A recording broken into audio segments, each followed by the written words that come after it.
नमस्कार। यदि आप यह देख करके वीडियो देख रहे हैं कि देखते हैं कि आयोग ने क्या सरप्राइज देना है या फिर क्या आयोग सरप्राइज दे सकता है, तो बिल्कुल सही देख रहे हैं।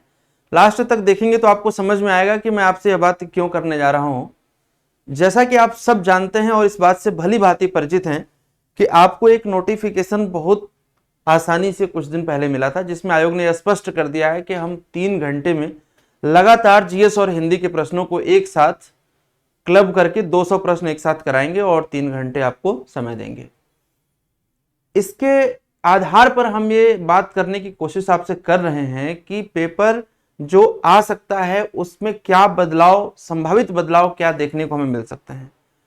इतिहास गवाह है, 2011 में यूपीएससी ने अपने पैटर्न में जब चेंज किया, 2018 में यूपी पीसीएस ने अपने पैटर्न में चेंज किया, तो हर बार आपको पेपर में एक बदलाव देखने को मिलता है, उसके पैटर्न में कहीं ना कहीं, क्वेश्चन के नेचर में, क्वेश्चन की लेंथ में और क्वेश्चन के जो बेसिक फैक्ट्स हैं उनमें।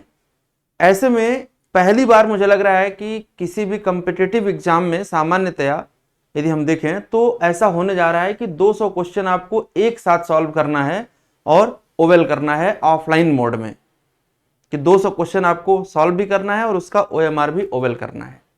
हालांकि ओएमआर यदि हम देखें तो उसमें 200 नंबरिंग पड़ी रहती है, 200 तक नंबरिंग पड़ी रहती है।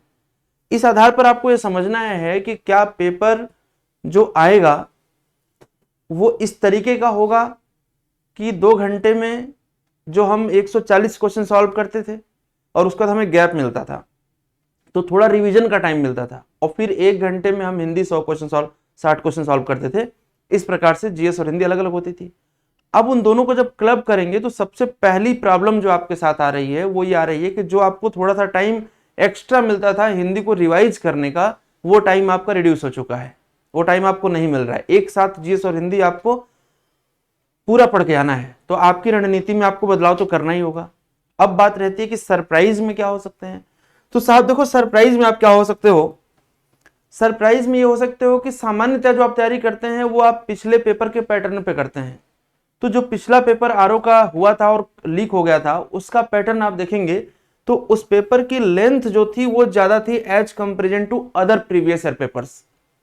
यानी कि पेपर जहां पहले आप 2 घंटे में 2 बार पढ़ने की क्षमता रखते थे पूरा क्वेश्चन, उस प्रकार से आप देखेंगे तो इस बार जो पेपर हुआ था वो 2 घंटे में आसानी से आप 2 बार नहीं पढ़ पा रहे थे। इसका मतलब है कि पेपर में स्टेटमेंट्स वाले सवाल, असर्शन रीजन वाले सवाल और मल्टीपल चॉइस के जो कोडिंग जनरेट करने वाले सवाल होते हैं उनकी संख्या बढ़ा दी गई थी। एक बात।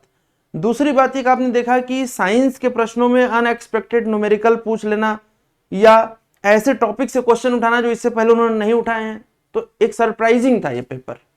ठीक इसी प्रकार से मैं कह रहा हूं कि जब आपको 300 क्वेश्चन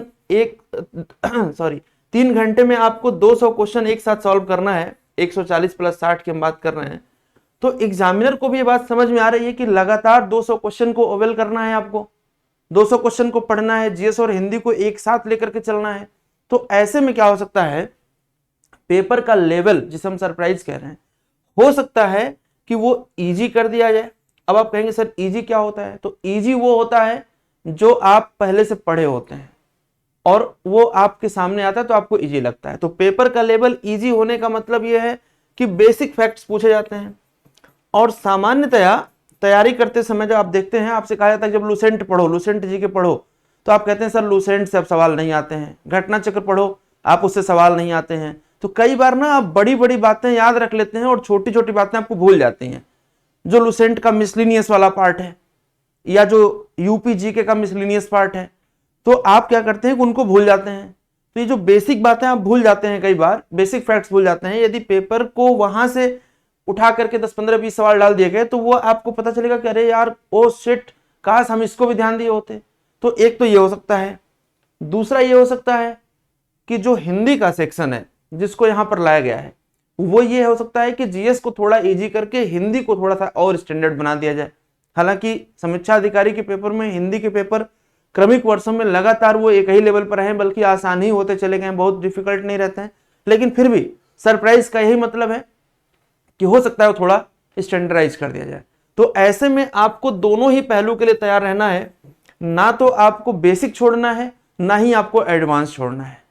दोनों ही सेगमेंट पर जीएस और हिंदी प्रतिदिन एक कोशिश करिए कि 140 क्वेश्चन जीएस के और 60 क्वेश्चन हिंदी के, ये दोनों मिला करके जो 200 क्वेश्चन हो रहे हैं उसे आप 3 घंटे में हर रोज बैठ करके प्रॉपर टाइमर चला करके बिना किसी डिस्टरबेंस के एक सेट पूरा सॉल्व करिए और उसके बाद ओवल करिए। सॉल्व करने का मतलब केवल मार्क करके छोड़ मत दीजिए, सॉल्व करिए और ओवल करिए उसको पूरा, और उसके बाद आप सबमिट करिए अपने आप को। फिर देखिए कि आपकी इफिशियंसी कितनी है, कहीं क्वेश्चन छूट तो नहीं रहे हैं, पढ़ने में कोई दिक्कत तो नहीं हो रही है, क्या आप ऐसा कर पा रहे हैं।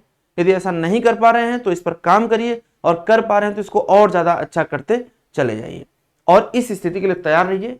यही बात आपसे करनी थी। यहां तक सुनने के लिए बहुत बहुत धन्यवाद। आशा करते हैं कि सब कुछ ठीक होगा।